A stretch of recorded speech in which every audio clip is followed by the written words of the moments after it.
Welcome, guys. We are back for another edition of the Lock-In. Very special guest this week. Actually, Darren, is it a very special guest? I'm not sure. It really is. The bottom of the barrel. We're absolutely scraping the bottom of the barrel here. I mean, this guy, a couple of years ago, he was kind of a big deal. And actually, when the chip race came back, he was our first lead guest. But like, the years haven't been kind, really. So this is kind of a where are they now special. Okay, so without further ado, can't even argue. My contractual obligation, Ian Simpson. Fuckers. Pleasure to be here. Lovely. Yeah, apologies to our thousands and thousands of viewers. This is very much a contractual obligation. There's no way we can Simpson on. We waited until the very end of the year. To be fair, if this was a contractual obligation, there is no fucking way you'd be wearing them Unibet patches. You would have been with someone else. Well, a very warm welcome, sincerely. Obviously, very warm. Yes, very warm. Warmth is what I'm feeling. We're in that weird in-between period between Christmas and New Year, but this show is going out New Year's Day, so I'm still in Christmas mode. Don't know about you guys.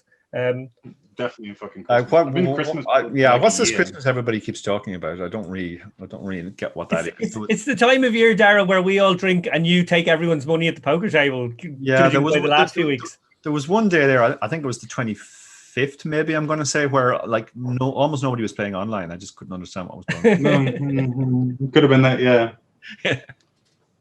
Well, without further ado, I want to get to some hot topics in poker right now. Obviously, we had the World Series of poker, or did we? Did anyone? That's not obvious. Breaking news here. Say, obviously, we had the World Series. I didn't know until you put it on the fucking roster of topics for conversation. Yeah, well, no. I thought we already had the fucking World Series.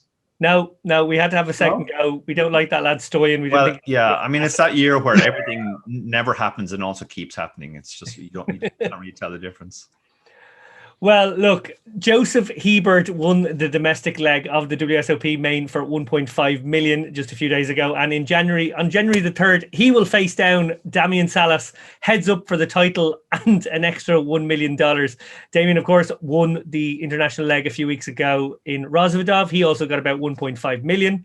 A waiter from Louisiana, Hebert won his entry via satellite for 300 quid. Dara, there's a story you can get behind, surely. Absolutely, I know. I mean, it's a feel good story. Anytime anybody satellites in and gives me a chance to plug my book behind me. But do you want to zoom in on the books in the background there? Just as I mean, that is the joy of that is one of the great things about poker, and more power to him for spitting $300 into 1.5 million. It's usually something we see live and not online as much, because online has, in recent years, become increasingly dominated by online regs. But this year we've seen live players play these sort of events, and they're the kind of people we should be rooting for, I think. It's very much the dream when one of them comes true and wins. And it's obviously life-changing for him, which is great. Yeah, incredible stuff. He beasted his way through a pretty sick field, I would assume, of Vegas regulars and New Jersey regulars in this sort of hybrid tournament. Made his way to the final table online and then went and played the final table live in the Rio last Monday. Ian, I'm really keen to just test your knowledge out. Can you name me one other person from either the international or domestic final table other than this man Hebert, whose name I just gave you? What was the name of the guy who got disqualified? You don't even know. That was the one I thought you had a chance on. Yeah, I definitely wrote that down. I've had a few beers, so things are still slipping out of my brain. Well, speaking of, I want to ask. Disqualified, the biggest story emanating from the tournament, arguably, was not actually the winner of 1.5 million, or indeed the winner of 2.5 million, as it will be in a few days. But it was the fact that two of the final tablers, one from the domestic, one from the international, they couldn't show up because of COVID reasons. Which who'd have predicted it? Who could possibly? Who would have thought? Who could have seen this coming? Who could have predicted? Yeah. Well, I mean, the fucking rules that they put in place, and everyone on Twitter said, "Hey guys, probably a bad idea. Nobody likes this. Maybe think about it before we run this tournament." Nah. Let's just fucking run with it and DQ some poor bastard who makes the WSOP main final table. Nah, fuck that guy. Disqualified. That man's name, or well, one of those men's names. I'm sorry to the Chinese gentleman who didn't go to Rosvedov. I actually don't know who he is, but the man who is making all the headlines right now is, of course, Upeshka de Silva, a man Dara O'Carney knows only too well. He is, of course, a 3-time bracelet winner. Previously, he was certainly the big name on the final table. He was coming in 8 of 9. He locked himself away from, I think, around the 10th of December, did a kind of personal quarantine, a very wise decision given how much COVID is in Vegas right now. It's probably ground zero for the world. And he did his best, but, you know, people deliver your food, people prepare your food and send it out to you. You know, maybe you pass someone in the corridor, I don't know, in your apartment block. And he unfortunately tested positive the day before. I heard Dara actually faked the positive test for him as revenge for all of the pain he's caused him over the years. Well, Dara, he got 9th place money and a bit of a slap in the face, wet fish, 98 grand when you consider his ICM was 320 grand plus whatever share he had in the 1 million extra. And, you know, of course, being the best player, he probably could have made the most of some ladder jumps or maybe even contended given his short stack and every stack skills. Dara, Ian alluded to it there. Tell us your history with Upeshka. Yeah, I've a bit of history with Upeshka, has to be said. We played quite a bit online down the years, obviously, but the first time we met in person was in 2015 when I think there were 3 tables left in a WSOP event. We both ended up at the final table. We actually ended up getting heads up, and we ended up chopping it heads up and then playing on for the bracelet. And that was his first bracelet when he won that. He's since gone on to win 2 bracelets. 2 more bracelets. So this was his chance of a 4th bracelet. Absolute beast. He also turned up bizarrely in Killarney a couple of years ago. Very, very surprised to see him in the field of the high roller down there. And again, we both ended up at the final table. We both ended heads up. And again, he beat me. So it's fair to say Upeshka has been a blight on my career in that sense. But we have got quite friendly over the years. And I swapped a few messages with him after the disqualification. He was obviously very, very disappointed, feeling very demoralized and tired about the whole situation. Given his profile, I guess it's been quite a big story. It's interesting to note the difference in the poker world's reaction between his disqualification and the Chinese gentleman who didn't travel to Rosvedov, which most people didn't. Whose name we don't know. Whose name we don't know. It does kind of display a certain double standard in the poker world, that when it's, you know, somebody we see as one of our own or part of the community, we sort of make a big deal about it. And Joe Ingram was putting up all sorts of proposals to change the rules in running, you know, ICM chops, postponements, allowing him to play online, etc. I mean, the fact of the matter is the rules were set in advance. And obviously I feel incredibly sorry for Pesh. It seems to me in particular the decision that everybody had to fly to Vegas, literally the most corona-ridden city in the world right now. It just seemed extremely likely that somebody was going to get corona while they were there, just given how widespread it is in the city. So yeah, the whole thing just seemed like a really crazy idea. I feel very sorry for Pesh, but there's nothing they could really do. The rules were set in advance. A lot of players, including myself, decided to sit out this second World Series main event of the year for the very reasons that we didn't really fancy having to travel. Entering a tournament where you are kind of rooting not to make the final table is never a good idea. So yeah, I think they need to rethink the whole let's make everybody fly to Vegas. Yeah, great point. Well, hopefully it won't be an obviously, issue. The most preposterous idea floated by Joey was that WSOP were going to go into their own pocket and give ICM money to Pesh. They're just going to go, oh, here's the 30 grand missing. Like, yeah, sure, WSOP, they're known for they're that known level for the of goodwill. generosity. Yeah, they're known for it. I mean, hopefully this won't be an issue ever again, because like the vaccine's coming, you know, and hopefully that live poker will be on the radar. Like late 2021, it's definitely a possibility. So, well, that's great. And actually, do you know what? Before the end of the show, I want to come back to you on a whole maybe segment on vaccine, because of course, with your science background, I figure you might be able to educate the masses on maybe how to 2021 will look. But before we get to that, I do want to continue with this, because there is a quote out there from Pesh. He did take to Twitter. He said, "This whole experience has been an absolute shit show.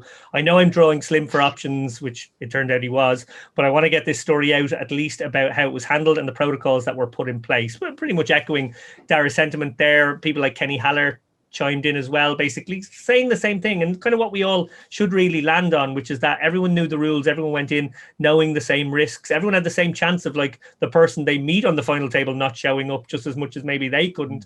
So it's kind of all equals out, but it is lousy for the one person in this case who didn't. It really sucks, and you do feel for them, and it does expose the stupidity of that idea. Yeah, I think it's a little bit similar to online when when your connection goes and you're sitting out on the final table. It really sucks, but what you kind of have to console yourself with in those spots is that it's the same risk for everybody, and we all benefit sometimes from other people losing their connection and having to sit out. So obviously horrendous timing and on the biggest possible stage, but as you say, equal risk for everybody.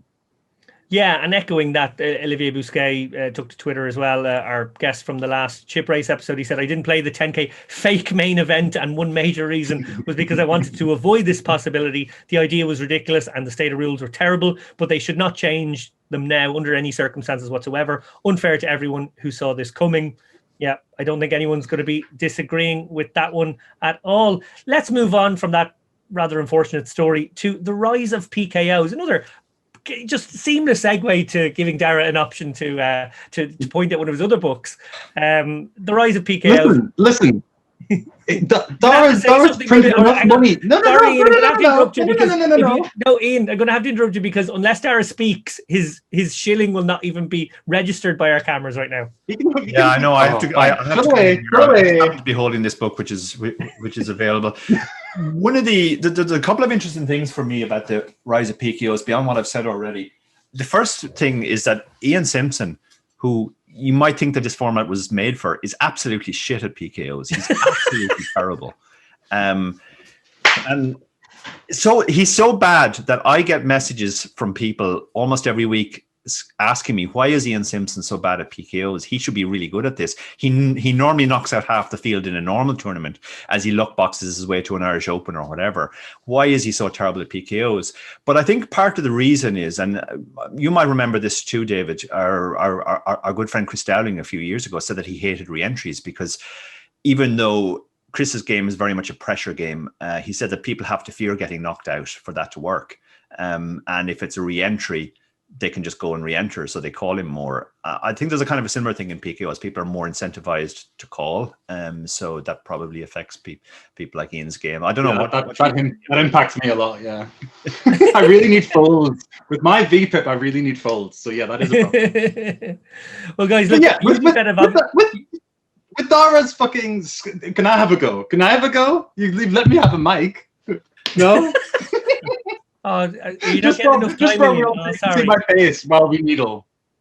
Face for the needles. That's all this show is.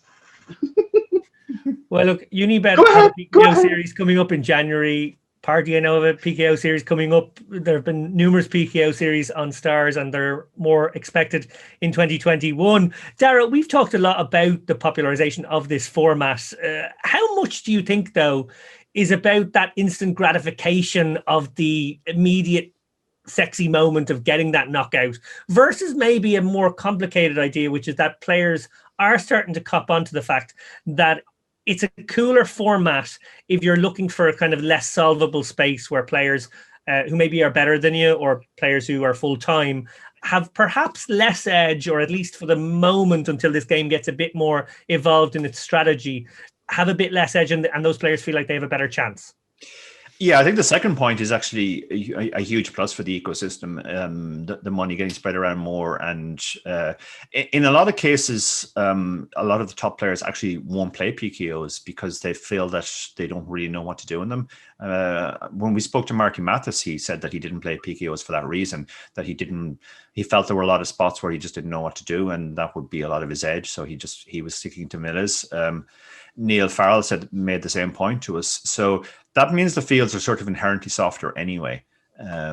far more recreationals and far less regs. I mean, the recreationals love them because of that instant gratification thing you talked about. It also makes it correct to play a very loose swashbuckling style, which is far more fun than the optimal style, let's say, in a strategy where a lot of in a satellite where you have to do a lot of folding. The money gets spread around more. So like, even if you bust before the money, you know, you might have got one or two bounties. So you do at least have a positive experience out of the tournament, which is far more than in normal vanilla tournaments. So I think for all of those reasons, and there are other things too, like for example, you're rarely incentivized to stall in a PKO, and stalling is one of the absolute banes for recreational players. They hate it deep on in tournaments. So there's a lot of reasons I think why PKOs are more fun. They're here to stay. And to be honest, I wouldn't be surprised if we flash forward 5 years and almost every tournament is a PKO, and normal vanilla tournaments are just seen as a thing of the past. Yeah, it feels like one of the other things as well, I've heard a lot of recreational players say to me, they love satelliting into tournaments that are a bit bigger than they normally play. Let's say they're a 50 quid player and they want to satellite into a 500, or they're a 10 quid player, they want to satellite into the big 100 quid PKO on the weekend, or whatever it is. In their minds, once they get into the tournament, they're like, oh, if I get one bounty, I'm already winning on the, you know, satellite amount that I paid. So I think there is some psychological comforts that all play into it. Yeah, that's a really good point too, actually. Yeah, it's 2 tournaments for them. Like if they, whenever someone wins a ticket and comes into my stream and asks me what tournament to play, I always say a PKO. If someone wins if like a micro stakes player wins a 25 ticket, I say, well, play a PKO. Second you get a bounty, you're in profit and all the pressure's off. Yeah, great point. Actually, Ian, quick question again for you. Have you finished Dara's book yet? Which one? PKO Poker Strategy. Well, the PKO, the second one. No, I have not. Dara. Yeah, I mean, to be honest, I'm kind of relieved given the number of how bad is Simpson at PKO messages I receive. It'd be terrible if it would have been an anti. He actually read the book and he was still absolutely terrible at them. So, yeah, I mean, you know, Ian is not a big. I've read it twice. I've read 3/4. I've read it twice, just for the record. Ian, I'm going to give you a chance to redeem yourself. Unibet, your sponsor, also our sponsor, has a PKO series coming up in late January. I mentioned it at the top. Plug it for us there. You know, you do the shilling for us this time, so we don't have to do our own. So wait. You're doing the shilling for the books, and I'm doing the Unibet shilling. Okay, no, that's cool. Yeah, PKO series. You should read this book that Dara is going to hold up again. Dara, if you please. Yep. Na-na! That's the one. Read that. Play PKOs. Win money. That's your best job of shilling. Okay, well. Can you Photoshop a patch on it? Because I haven't been to a Unibet event to get a patch for like. That's where we normally use David for the shilling. He's particular. And the most shameless. Listen, you can't beat up on me for like 20 minutes and then expect me to be all bells and whistles and just happy and yay, play poker. We're just giving you an opportunity to make your sponsor happy, and that's all we were trying to do. That's fair. Okay, switching it up. Celebrity poker signings. Well, we've seen a lot of these over the years. These are Okay, sounds like you'll have an opinion on this. Let you go first this time, Ian. For fuck's sake. Are we going to start with the boring ones or the shitty ones? Okay, well, let me kick it off. This is a topic close to my heart, I will say. I remain a huge skeptic of these signings. No doubt there's an initial sign-up bump related to a mainstream celebrity, sports star, whatever they are, who have a bit of a fan base, which probably demographically overlaps with poker general demos. But I always feel as though it's like an initial bump, but there's nothing really to keep that player, who probably wasn't a poker player to begin with, interested. Almost always that celebrity does one sort of tokenistic, little, I don't know what you call it, maybe a little marketing video, or they do an exhibition game or some crap like that, where they're in a video fucking, string raising and not know what the fuck they're doing anyway. And then they go, oh, well, that's great. Like, we got that out of them. But then there's nothing else, and there's no seeing that person play poker again. So what's the fucking point? And that money is usually a lot of money, because these fuckers get millions, because you need millions to get Neymar and Ronaldo and the other fucking Ronaldo and Bilzerian, which is obviously a nonsense, and we'll come to that. But what I don't understand is all that money could be so much better spent targeting different demos. Dara often talks about the older demo, which is actually a demographic who have a lot of recreational money. They have a lot of disposable income. We don't focus on that a lot. We probably could put more money into, accurately targeting what women would like to see out of their poker, a bit like the way, in fairness, Winamax do it very well. This money could just be better spent, in my view. Ian, am I right or wrong? just the irony of you. Well, you're pointing out that we should target women with the advertising money, and then looking at GG's decision, the exact fucking opposite of that. I 100% agree. I don't know anything about Neymar. I've actually met Boris Becker. He's recently signed with. Sure, everyone's had a go at him. He's just been dragged into every closet and every fucking poker site we've seen for years. There's an actual in his fairness, players who have gone stars to party to GG. It's very clear sort of what the order is. Like in Boris's fairness, I played with him in a 5K at Dusk Till Dawn, and he was on my right, and he won pots off of everyone else, and then just blasted the money off into me. He was, no offense, Boris, if you're watching, he wasn't very good at cards at all. I had a fucking whale of a time and ended up final tabling that. I then played another 5K with him, like a few months later, and he got drawn to my right again, and I was rubbing my greedy paws together. But the fuck had gotten coaching, so he was actually like halfway decent by that point. So at least he's got some room to improve in poker, and he is enthusiastic and plays poker, so that's definitely something. And as anyone would know, by becoming halfway decent, he'd already overtaken your standard. I'm not even halfway. But as we know, on the Blazarian, he's been playing for fucking I don't know how long, and we've seen no improvement. We've seen him play occasionally, and he's fucking atrocious. And like people are like challenging him head to head. No, I mean, Jesus Christ, can you believe that Twitter exchange? It was so beautiful when he misspelled ho, and everyone just died on this stupid fucker. Okay, we need a counterpoint, Ian. We're too much in agreement here, and we want to throw stones. Dara, I think I'm right in saying, I could be wrong, but I think I'm right in saying, is at least a little bit less skeptical than me. Okay, so I've been cast in the role of defend the indefensible. I'll do my very best here. One thing I would say about poker marketing in general is that I think across the industry it has been spectacularly bad over the years, and I think they tend to fall into two sort of opposite mistakes. One is they focus too much on the existing customers who have already been captured, and I personally think that a lot of the stuff like Twitch is really more about customer retention than customer acquisition. And I don't think it's a particularly effective method of capturing new customers. I think something like YouTube is much more likely to catch new people. And I think Doug Polk has proven that with the way he built his channel and Upswing in general, using YouTube more so than Twitch. So I think that's mistake number one they've made. I think mistake number two they've made is they've got these celebrities and they've literally gotten little or no benefit out of them. And I think it's kind of symptomatic that you've kind of changed your attitude over the years. I remember we were going to a tournament in, I think it was Spain once, just after Nadal had been signed, and you were really excited about the signing, and you were saying, "Oh, will we get to play with Nadal? Wouldn't that be cool?" And I was like, "There's no way he's turning up at this tournament. It's a one Marbella or whatever." And I think that is the problem. These guys don't even engage with poker.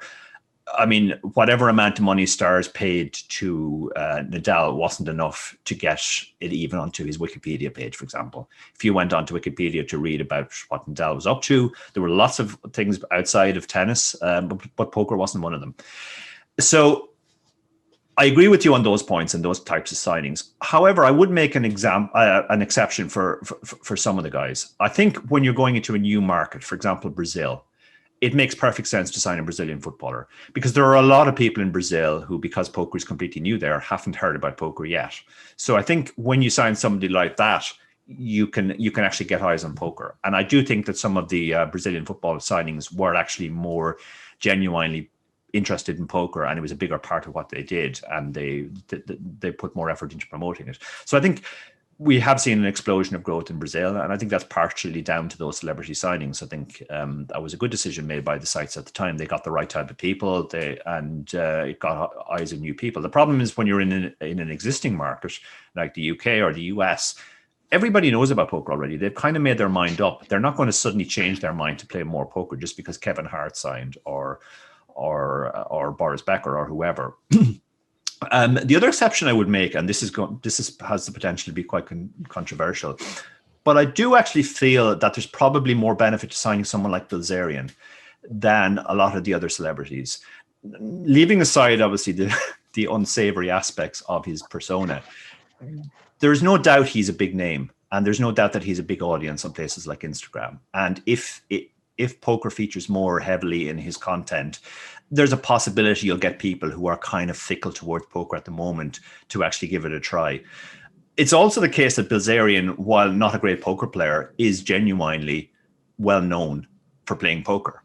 There's a lot of people, if you ask them who the poker player they've heard of is the most, they will actually say Bilzerian ahead of other people. He has somehow managed to ingrain himself onto the mass public's mind as a poker player.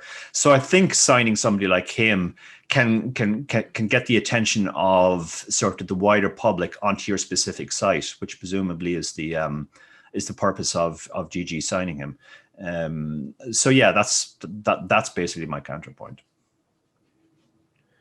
Yeah, and I think that's actually very fair, and I think that's something we obviously strive to do. Ian and I are making our jokes, but I think that's really well put by Dara, because I think, end of the day, it's not an easy market to sort of target. I think 20 years of poker marketing has proved that they've never really found the perfect recipe for it. And yeah, I think I'm going to push back and say I'm not sure even the proof in the pudding, at least in the early months, what they've gotten out of Bilzerian. I don't think he's even really contributed. I know he was technically behind his computer screen for one big free roll about maybe a month ago, but he didn't even tweet about it. In fact, the interaction with Vanessa Kate, I think, remains his only interaction about his signing. So I hope you're right, and I hope he does manage to, because it's obviously for the greater good of the game. But I guess time will tell. We can have a good bitch and moan about this one in 6 months' time and decide then.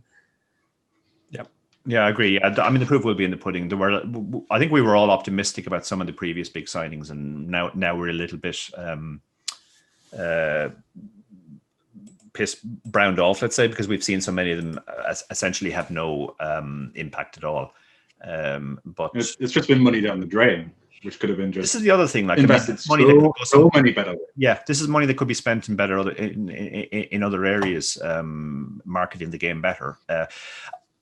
I always think of this story, which is when my very first job, at the end of the year, my boss hired Dermot Morgan, who was one of Ireland's top comedians at the time. It was before Father Ted, but he was already one of Ireland's top comedians, to appear at an office party for us. And it seemed like a blowing of money, let's say.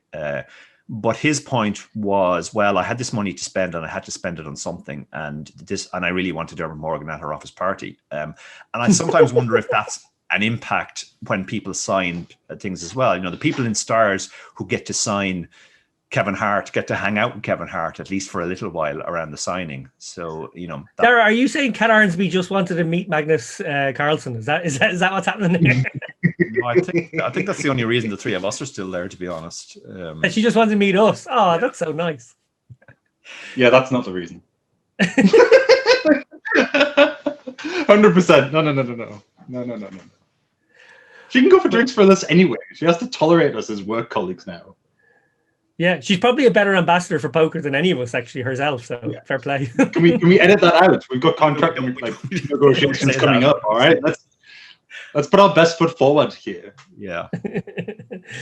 Well, look, I'm going to switch it up one more time. We're going to talk about the heads-up matches because they are getting a lot of press right now. And fair play, because I kind of didn't realize this was going to catch fire to the degree that it has. And I was really skeptical. I'm going to put my hand up. Another mistake I made a few months ago talking about this was that, like, these little short piddly sessions, 2-3 hours, this is all bollocks. Like, who wants to tune in? Actually, it's perfect. People want to watch a football match, or they want to just tune in for a couple of hours in the evening, and they've sort of segmented it to exactly suit that market. And you can see by the numbers, the streams are getting probably between the two platforms, maybe 6,000 to 8,000 views. And then when you look at it 2 days, 3 days later on the YouTube channel, it's up to 100,000 views. So, people are replaying at least some of it. They're watching some of it back. So it's incredible numbers to see. And of course, I'm only thinking now of the Upswing channel that Doug's doing. Then Joey has his channel, Gigi have their channel, and I think other people, Berkey has one. So, they're pumping out this content and everyone's making content around it. So it's actually been huge for the game. Before I continue with the Doug Daniel one, I will give a shout out to Chance and Galfond,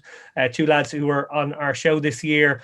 Both lovely lads. Chance was obviously winning that challenge for quite some time. It's now tipped the other way. I think Galfond's maybe up by 10 buy-ins or so going into the new year. But again, those swings, that could be a session nearly how big these lads play. So best of luck to both of them. And that's a long challenge. That could be still playing that one out until April, May, I would think. Back to Doug and Daniel. They've just crossed the halfway mark in their 25,000 hands. Of course, that was a crucial point because at 12.5k hands, Daniel or Doug or whoever was losing had the option to cry uncle. Now, Daniel, you would think, might be considering it. He's 770 grand down after 12.5k hands. That implies quite a big blinds per hour loss so far, but he looks like he's going to continue. He played right up until the 12.5k mark a couple of days ago, and I think probably by the time this show goes out, he may have continued on, and we already see that it's playing out. Daniel is fixating on the fact that he's running bad in all-in EV, and he feels like he's very much competitive in the game. If you remove all in EV, he's only down a much smaller number of buy-ins, and he feels like he's improving at a greater rate than Doug, maybe, because he was obviously starting from a lower place. Ian, have you been following this match? Bits and pieces. I don't find watching Heads Up to be the most enthralling, but I have watched some, particularly when yourself was commentating, David, which was very, very good. Yeah, and I have enjoyed the fact that it's been getting so much coverage and how many viewers the streams have been getting, because that's good for poker. Like, regardless of how I feel about watching Heads Up Poker, people are watching, people are enjoying it, and that's great content for the masses, and it gets people involved in the game. So that's all good stuff. That and Kid Poker's a bit of a bell end, so seeing Doug Polk up $750,000 is always just fucking lovely, isn't it? Excellent stuff. Well, I love that hot do I have to say alleged bellend? Can I get sued for saying bellend? He's an alleged bellend. Alleged bellend. Fair enough. Cover yourself. We cover ourselves on the show plenty. So yeah, that's okay. I do have a question. I do have a question I want to give to you, Dara, here, because there's a really cool scene in my favorite movie, Magnolia. I don't know if anyone will know this reference, where there's a kind of child prodigy character, and he's very clever and he's very book learned. And there's a scene where it starts raining frogs. It's obviously kind of a wild scene, but he looks out the window. Everyone else is freaking out, like frogs are hitting windscreens and people are screaming and shouting and don't know what the fuck. They think the world's ending. And he just looks out the window and goes, "Oh, this is a thing that happens. This can happen. Frogs can get caught up in a windstorm and suddenly they get rained down on people. It's very rare, but it was something he knew." And it made me think that the more knowledgeable that you are about possibilities, the more you are prepared and composed if something unusual happens. Last week, Daniel likened being down 14 buy-ins, Dara, to in EV terms, across the match, as being tantamount to losing 14 coin flips in a row, quoting astronomical odds of that happening, saying, "Oh, woe is me, look how ridiculous this is." In actuality, it's a bit more like he's done 100 coin flips and lost 57 of them, something we can all very easily imagine and is not weird. But it plays into how his misapprehension of all this is. It's startling for me. I felt like in that moment, he was the person freaking out with the frogs hitting his windscreen. And, Polk is probably sitting there, or anyone worth their salt is sitting there going, "No, this is just a thing that happens." So with that in mind, Dara, how important is that mindset, and how much of an edge can you gain from understanding variance in poker? Yeah, it's, I mean, I want to give Daniel the benefit of the doubt here. I mean, which again might come as a surprise to our listeners, given our history on this show with Daniel in particular. But what I would say is, I think there's a difference between what Daniel believes himself and what he says he believes. I don't fully buy the idea that he thinks this is as bad as losing 14 flips in a row. I don't think he feels as bad about how bad he's running, and he's obviously genuinely running bad. But I think he knows that this is this is the way recreational players think. Like when you hear recreational players talk about poker, they focus quite a lot on run bad or run good, etc. I think Daniel is very good at speaking to those people in terms they understand and language, and I think he also deserves credit for the amount of attention that this has got from those type of people. It's quite difficult to engage that audience on something as technical as heads of poker, and so I think he's talking to them in their terms. I imagine he had something to do with the way that this is presented as well. The fact that it's in sort of easy, small, consumable chunks like football matches rather than long sessions, and I do feel that there's kind of upside for Daniel in this, even if, he ends up losing 1.5 million or whatever it is. It does sort of reestablish him as the kind of person who can reach that audience, the wider audience of recreational players. So I feel there's a lot of playing to the gallery when it comes to anything that Daniel does. And I think we kind of have to see it in that perspective rather than how is it possible that somebody who's been involved in poker and has done so well is talking like a fish, which he kind of is, to be honest. But I think he understands that he's doing that, but he also knows that this is the way a lot of people think, and he's making it more interesting for them. It's interesting to me also that this has really put the other match off kind of to the sidelines. Everybody's focusing on poke versus D-Eggs now, which kind of makes the point that when you have two very polarizing characters and that a lot of people see as villains, not just D-Eggs, but obviously a lot of people dislike poke as well, that's far more enthralling than two nice guys. You like which nice guy do you want to win, Chance or Galfond? People are not going to be that pushed, but a lot of people really, really hate Daniel, and a lot of people really, really hate poke, and that makes the match more interesting for them. And I think Daniel is a bit similar to a boxer or a wrestler, talking it up to the general audience. That's an interesting point, because obviously they used to talk about Trump's linguistic effectiveness being that he spoke at the level of like a fifth grader, and that actually worked in his benefit because it allowed a lot of people to understand what he was saying, even if to anyone with some amount of education it seems sort of bizarrely unnuanced and sort of childish. What would you take from that, Ian? I bigly agree. I do. I bigly agree. Now listen, I much as I fucking hate Trump, I actually love the words he's made up. He's made up some fucking beauty words. Bigly is fantastic. What was it wrong that rhymed with extracalifragilisticexpialidocious? What was that one again? I don't know. No, he's had some fantastic made-up words, and I fucking love them. I'm going to start using them. Person, woman, man, camera, TV is definitely my favorite of all the slogans. Oh, good. I mean, that whole clip was just so cringy. It was almost like it was out of a sketch show, and it was like someone in a Trump costume, like trying to make fun of Trump performing it. But no, that was actually him bragging. Or it's Andy Kaufman all along, Dara. It could always be that, couldn't it? Yeah, absolutely, yeah. Braggadocious. That was the word. Braggadocious. But these words exist, though. I mean, bigly is a word. It just wasn't used very much for obvious reasons. And braggadocious was a word. The first time I ever heard the word braggadocious, actually, George Foreman was using it was applying it to Muhammad Ali in the Rumble in the Jungle. Maybe Trump knows more words than us. It's possible he has the best words, yeah. Yes. Well, to wrap up the talk of Doug and Daniel, I have had the great pleasure to do a couple of those streams. I did one with Mike Brady, lovely lad, and I hope to get to do them again. I was called in last minute notice to do one with Jamie Kerstetter about a week ago, and it struck me actually on the commentary front, because with Mike was a heads-up player. Now, he's obviously, nobody's really claiming to be at the level of these guys, although they've had a few guys on their commentary roster who could genuinely commentate. Olivier's been in there, Rabbit Show's been in there. These guys can obviously, talk poker at a really high level and analyze these spots. But with me and Mike definitely took the lead as a heads-up specialist, and I was kind of offering colour. Jamie would be kind of in a similar boat to me, offering colour, so that we were left with two colour commentators. Nobody really able to properly analyse the hands. No offence, Jamie, but I think we were both in that boat. But I think we did offer something a little bit different in that we invented a Christmas song that I don't think enough people maybe have popularised. I think we could have put it to music by now. I should have cut a little video together where we did Partridge in a Pear Tree, but changed all the words to like a Doug Polk, Daniel kind of argument.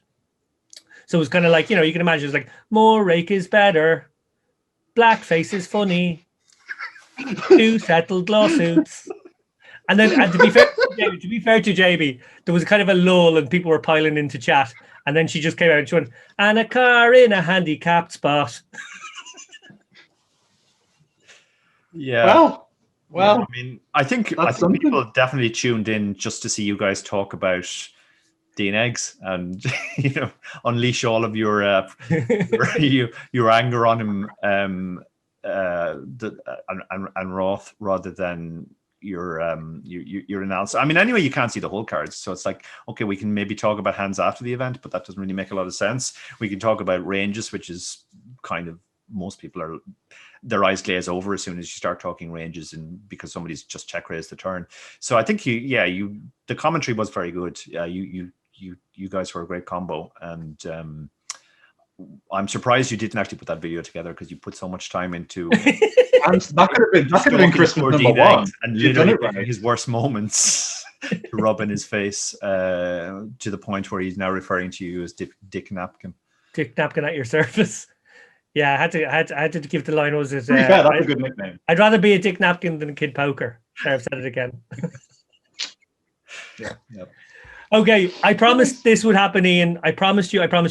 So we are coming full circle, to some extent at least, back to the unfortunate subject of the coronavirus. But the vaccine, unquestionably the white knight, the great white hope of 2021, possibly going to give us some semblance, something close to normality by maybe the autumn. Who knows? That's kind of cross your fingers. I think that's probably optimistic. Live poker should be one of the last things to return. We've talked about the Petri dish. I think that's one of Matt Savage's. You're not allowed to say that phrase anymore. He banned it. But obviously poker rooms are a bit manky, and we all end up with any kinds of colds when we've been in, I don't know, any place for any length of time. My guess would be late autumn, maybe winter is sort of a time where we could expect some tourneys in Europe. Ian, you, as I mentioned, have a science background. What's your opinion on how long it will take to reach a critical mass, vaccine-wise, the possible mutation, variation, complication, and maybe other eventualities that you foresee? Well, the mutations, obviously a hot topic. People don't really understand it very well. Some people are saying, oh, they're being over dramatic, and some people are saying, oh, they're being under dramatic. And well, the fact is we just don't know. We don't know how effective the vaccine will be against the new mutation. They're hopeful it won't have much impact on its efficacy at all. I do want to fly back to what you were saying about the frogs falling from the sky. And now humans aren't very good at recognizing probabilities and understanding just how likely or unlikely things are. When a side effect happens from a vaccine, it gets massive press. Oh, it's the end of the world. This fucking vaccine, it's causing the terrible things and it's awful. Like, let's take the coronavirus vaccine. There's been 4.6 million doses put out there. And there's been 7 severe allergic reactions out of 4.5 million doses. And those 7 allergic reactions have been treated with and are sorted and fine. And there's nothing wrong with those people anymore. Let's look at another thing. 1% of people who get COVID will die. Now, one thing that startled me, or one thing that, maybe not startled, but one thing that's fucking irritated the fuck out of me is like poker players who are also COVIDiots, as they've been dubbed, who are like denying COVID and downplaying it, who don't recognize how big a fucking number 1% is. They're poker players. These are the same people who bitch about that one out on the river for 6 months after it happens. You know what I mean? 1% is a huge fucking number. If you take a population of 60 million people, that's 600,000 people dead. Now, furthermore, you look at some other numbers that are pretty fucking scary about corona. 10% of those who get it have long-term chronic side effects from it. Like the long COVID that people have been talking about, 10%. So never mind the 1 outer on the fucking river. This is, pretty grim stuff. And then so I really want to emphasize that 7 people had an allergic reaction so far out of these 4.5 million doses that have been gotten out there. Now, one thing that the media has fucked up with in terms of the COVID vaccine is they used the word rushed when making it. And everyone who heard that word rushed, who was already a little nervous, and it's totally fine to be nervous because it's a new vaccine, it's even a new type of vaccine. So it's okay to be nervous and ask questions about this sort of thing. But when they see the word rushed, they just imagine a fucking mad scientist, like fucking looking at someone like me with the fucking craziness going on and think, oh, they've just mixed fucking monkey spunk and chloroform into a vial and fucking injected it into us. And they're just hoping for the best. When they say rushed, they just mean that they got their funding like that. Because usually when scientists are like begging and scraping for funding, it takes months and months and years and lots of rejections to get their funding. And even if they get their funding, they have to get volunteers to sign up, which isn't easy either. They got all of that just at the drop of a hat. Everyone was like, here, money, fix the fucking horrendous problem that's going on. And hundreds of thousands of people have said, yes, I'll be involved in your trial. Give me the placebo, give me the vaccine, whatever. Let me in, and I'll help in my tiny little way. So that's what they meant by rushed. They didn't mean like, skipping safety steps or anything like that. So yeah, and the fact that it's been a year and they've gotten the vaccine out is fucking a credit to the researchers, the volunteers, the doctors, the nurses, everyone involved. So yes, and if people are like a little nervous about the vaccine, that is okay because it's something that people don't understand. Like people are hearing the term mRNA. Now I only learned about messenger RNA in sixth form, so when I was like 16, 17, 18 years old. Most people don't do science past 16 years old, so they might not have ever heard mRNA. So they're like, oh shit, what the fuck is that? And people don't like not knowing the thing that's going inside of them.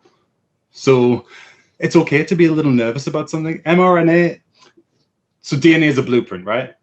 mRNA is what takes the blueprint to the little bits in the cell that makes the protein. That's all mRNA is. It's a component that's already inside us right now. So it's not like getting the bleach, like Trump said, and just getting it up inside the body with ultraviolet light or whatever that was. Well, the bleach might have been silly, but I did think he had something about shoving a UV light up someone's arsehole and seeing if that actually eradicated the virus. So yeah. I'm really worried, Dara. I feel like we've teed up Ian for a segment where he sounds not just sensible, but like unbelievably clever, and that's completely wrecked the way we construct our marketing at Unibet. Yeah, I think I'm so happy you asked about science.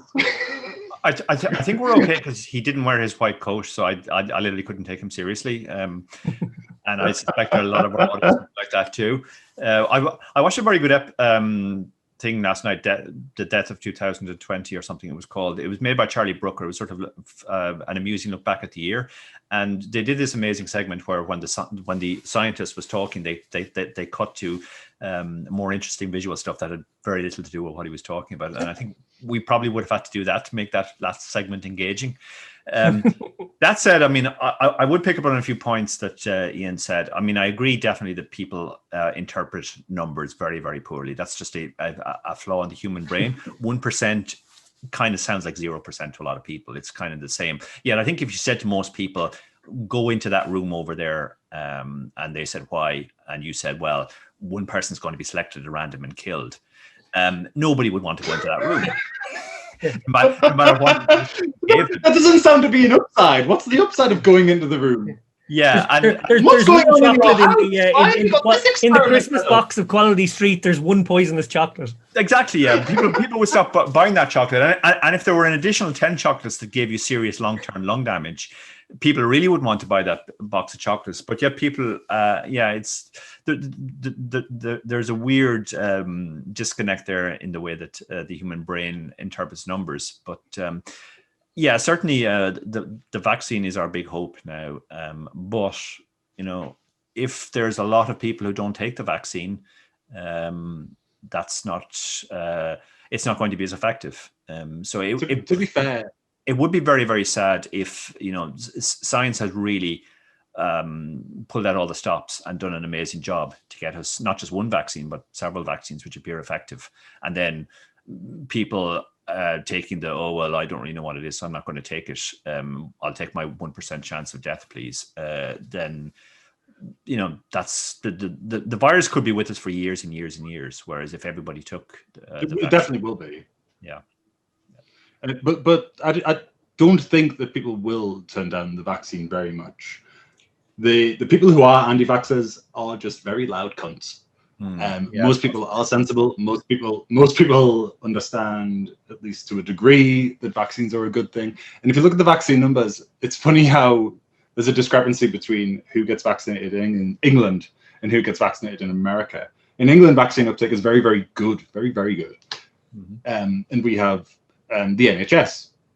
In America, they don't have private healthcare, so they don't trust it because you have to spend a lot of fucking money on it. And that distrust, I do believe that has had a big impact on their vaccination rates. That and Jenny fucking McCarthy, who can rot in a fucking ditch.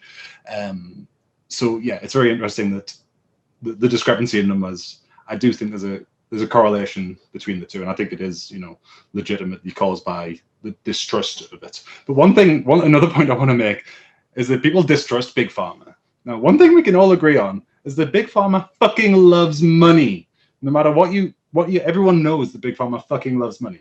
If you fuck your customers, if you kill your customers, you can't buy their shit anymore. So they're not going to do anything. They're going to do their very best for this thing to be good for you so that you buy more shit from them in the future. It's in their best interests because they love money. Evil or not, that's the way it is. And, you know, like you say, this coronavirus is going to be around for years. It also won't be the last pandemic humanity faces. Like the last major one was like 1918, I believe, with the Spanish flu. So not too far removed. And it's, you know, biologically speaking, this isn't that rare a thing. Like papayas were almost wiped out because of a pandemic that was only saved because we genetically engineered papayas to be able to resist the pandemic. Frogs have faced it, you know. It's not that rare of a biological occurrence. It might it's the first one that's happened in the days of social media. So it's been fucking blown up, you know. I mean, it is a massive fucking deal. And that's all anyone talked about, quite rightly. So yeah. I do think vaccine uptake will be good. So we'll have to see. It'll be even better because the vaccine, especially if airlines and concerts and everyone else says, well, you're not coming in if you haven't been vaccinated. And we can just watch the little anti-vaxxers lose their tiny little brains. And it's corruption. It's Big Brother in 1980. Just fuck off and rot and let us go to our concerts and you can just rot in the corner. Well, my main takeaway from this segment has been I very foolishly, and I want to apologize, accidentally blew any chance Dara and I have of a side sponsorship from Big Chocolate. I want to take that back. I know Dara loves chocolate. I love my chocolate as well. I shouldn't have done that. I don't mean it. I'm sure all the Quality Streets and all the Cadbury's Roses are all following Toblerone. Shout out to Toblerone. All the Toblerone. He didn't send me this. Okay, guys, last topic, New Year's resolutions. Yeah, it's a thing. That's kind of a thing. Ian, go first. What are you doing? So I don't specifically do New Year's resolutions. I just try and make good decisions all of the time. Just ignore that open goal. Ignore that open goal because I know I make a lot of bad decisions too. But not even just at the poker table. But yeah, I always just try and resolve myself to make good decisions, you know. And there's a few things I need to work on given lockdown because this has gotten just a little bit bigger. I am peaking in weight, so I need to sort that out. And I do just want to keep fucking studying and playing this fucking amazing game that's, you know, I still absolutely love. So yeah, lose weight, play cards, study, win money. Well said, Dara. I've got a daughter. I should probably make a resolution about raising a good daughter too, right? That's should make a resolution about not interrupting me on my own show. Dara, your turn. Oh my lord. Yeah, I think I'm on record in one of the things we already did that I don't make New Year's resolutions. Previous lock-in or chip race, we've done so much this year. I honestly can't remember, but I'm going to go back on that now and say that I have made a New Year's resolution this year, and that New Year's resolution is that I want to introduce a small strategy content into this show. Obviously, the chip race has a big significant chunk, the strategy segment every week, and I know people like that. A few people have said to me the one thing that this show is missing is a little bit of strategy. So I'm going to try and do a little strategy tidbit at the end of every show. So with that in mind, the first one is that I think the key to understanding poker is to realize that in every spot, you don't just have your hand, the actual hand that you have a range of hands, all the hands you could possibly have in that spot. And that should drive your strategy rather than your specific hand, particularly when you're playing against better players. And for example, when the flop comes down, typically one player has more strong hands than the other. And whoever has the more strong hands gets to bet, whether they actually have one of those strong hands or they want to bluff. And the other player, even if they happen to have a strong hand, doesn't get to bet. They have to check and call more. So when you're looking at a board, don't just think, oh, I've got top pair or I have an overpair or whatever. Think about all the hands you have and think about how many strong hands you have compared to your opponent. And then that should drive your strategy. Because, if you have, for example, if you flop top set on a board where you don't have very, very many strong hands and you decide, oh, I want to bet my top set. Well, if you bet all your strong hands in a situation where you have very few strong hands, a good opponent will notice that and they'll just fold every time you bet. So you should be betting on boards where you have lots of strong hands, and that allows you to do lots of bluffing, and you should be checking on boards where you don't have that many strong hands. Well, that strategy tidbit would have cost you $1,400 in a book that was printed in 2008 or 9, I want to say. Dara's giving it away for free here on the lock-in. Fair play, Dara. Yeah, my pleasure. Yeah, that 1,400 has depreciated over the years, and it's now basically just worth nothing on a YouTube show. Well, my New Year's resolution to cap things off is that I don't want to share the GPI award podcasts with anyone anymore. Jen Shahade took it off us last year, and we're going to take that back this year. 39 episodes we put out. Most of these fucking podcast makers are slackers. They don't give you the content we give you. So, when the time comes, guys, when the time comes, you fucking vote. Vote with your feet. Yeah, with your mouse button. I feel we deserve a double nomination this year. I think the Lock-In needs to be recognized as a separate podcast, and maybe we can get 2 nominations. Oh, I like it. On the strategy videos could get another one. Yeah. And Ian could get a news rebrand one. Everything as a podcast. Ian, you could get a news one as well. Nah, I'm only joking. Yeah, top newsman. Do we still have a news segment in Chip Race? that bit in the middle that you fast forward. The only bit I listen to. Oh, I thought that was an ad or something. Ian Simpson, thank you so much for coming on our first show of 2021. We really appreciate it. We appreciate you and all of the tireless hours of work I do to prepare you for every new segment on the Chip Race. We really value it. You cheeky fucker. Oh my gosh. So mean. Yeah, and that'll be. Let's also record that Ian is Unibet's Twitcher, so people should definitely tune into Ian on Twitch. Even though I've spent a lot of this. Thank you, Dara. About how ineffective Twitch is, but Ian is a very welcome and pleasant presence on Twitch. He organizes all kinds of free rolls and tournaments in his own name, which he often doesn't qualify for. But yeah, tune into Ian Simpson on Twitch. Twitch.tv/Ian Simpson Poker. We're going to do the plug properly. Thank you very much, Dara. Thanks, David. It's been a pleasure, guys. Thank you very much for having me. So great to have you. On that note, take care, guys. Good luck. Bye-bye. Cheers. See ya.